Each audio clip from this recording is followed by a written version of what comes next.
You're welcome to this class. We have this derivative, and the derivative is y equal to a raised to power x. Now, look at this a. This a may be a constant. Remember, we also have a different kind of derivative where we say that y is equal to e raised to power. Sorry, that should be e raised to power x.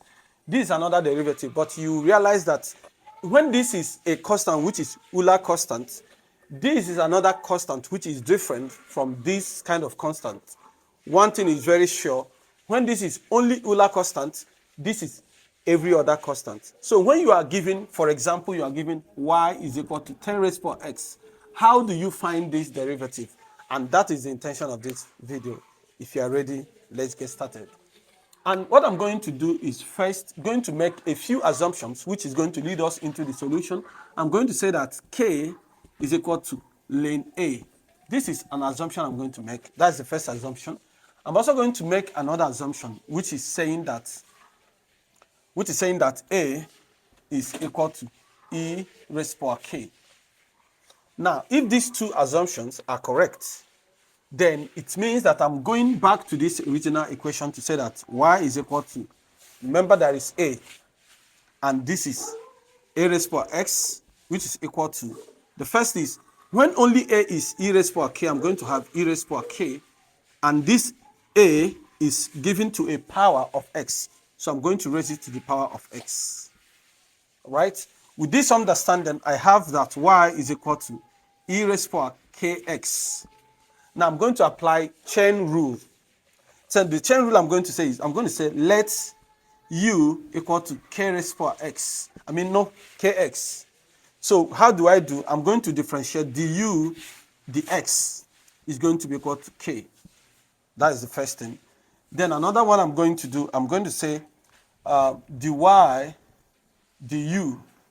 So, but before that, let me do this. Before that one, I'm going to say that y is going to be equal to e raised to power u. Do you know why? Because from this original equation which I'm using, everything here is u, because I say u is k raised to power x. So going back to this original equation, this is e and this is u. That is why I have this. So I'm going to differentiate dy with respect to u, which is still going to give me e raised to power u, because anytime you differentiate e raised to power x, it's still going to give you e raised to power x. If you're differentiating e raised to power a, it's going to still be e raised to power a.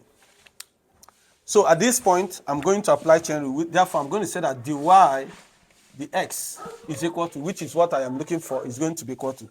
The first one, this is k, multiplied by the second one, which is e raised to power u. Since k is something as what? Lane A. So I'm going to have this. This is going to be equal to k dot e.